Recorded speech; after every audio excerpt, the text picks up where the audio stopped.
This one is about as me, Tanis of Seattle, as I can be. All right, I'm filming this video on Wednesday, 22 April 2026, and this is part of my Earth Day content for this year. So Earth Day is a holiday in the United States of America here, at least like United States of America, and 22 April, and it's Earth Day. And the topic for this one is animal intimacy. And so I am a human being, which is an animal. And so this is on my virginity loss concept, founded 2011 to a 3,700-year-old writer. And I'm making this video because I get 3,737,000 at spoken word level confused. There we go. If we wanted another, in addition to the Earth Day content, focus. So here I, Tanis, she, her, hers of Seattle, talk through a virginity loss concept I founded for myself in 2011 AD. That is losing my virginity to a 3,700-year-old writer.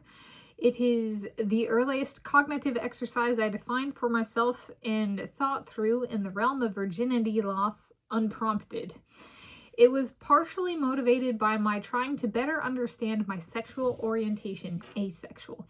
Yeah, so I've previously kind of talked about I knew I was not sexual growing up, and then when I started college, I kind of came out as asexual, and went with kind of the term was about that time. So in college at the University of Washington, which was in 2010.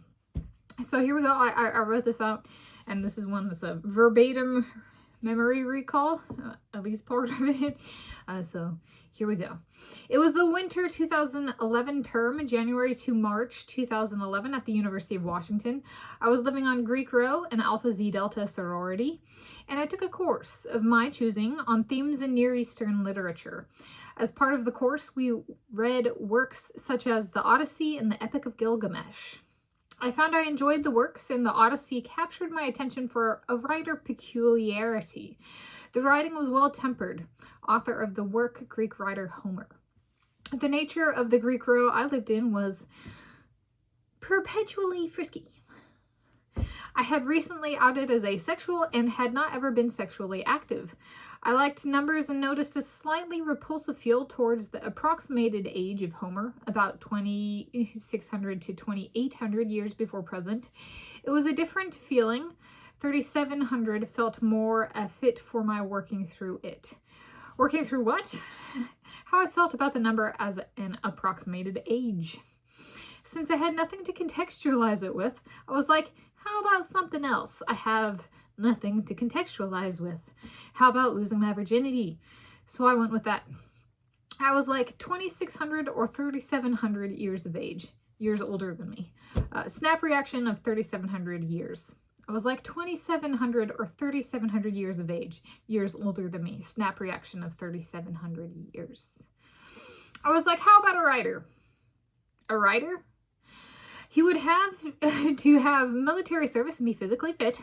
So this guy, in reference to Homer, would be a fit if it were actually himself he wrote about, or something in his military history, say 1,000 years earlier, that he was allowed to write about in the setting he did by some sort of authoritative allowance. I was like, how about this writer, Homer?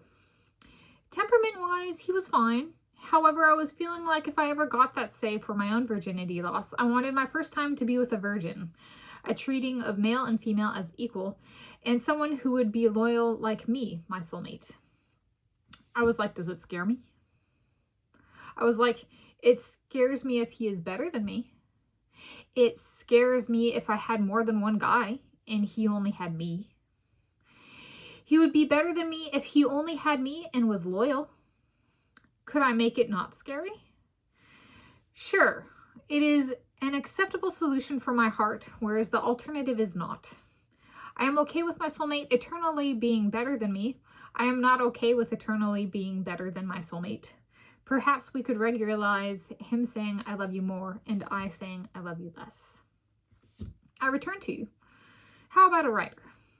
A writer? Again, why would I want a writer? What if losing my virginity had to be documented in some form? Oh, a writer. Perhaps a writer whose work has survived for thousands of years was used as part of a literature course I took at a top university in the United States of America, and I read the work, and I approved of the writing style. Perhaps that writing ability from thousands of years ago could translate to us. Yes, then a writer could perhaps be a fit. I returned to, how about this writer, Homer? I thought, how am I still thinking about this? Why can't I remember the words I am thinking? Do I remember them years from now? It's the numbers. I distracted myself with the prospect of him being 3,700 years older than me. How am I supposed to make that work? I don't know of anyone who's done that. But is that a reason not to do that? Oh, I know the answer to that one. No, it is not a reason not to do that. So do that.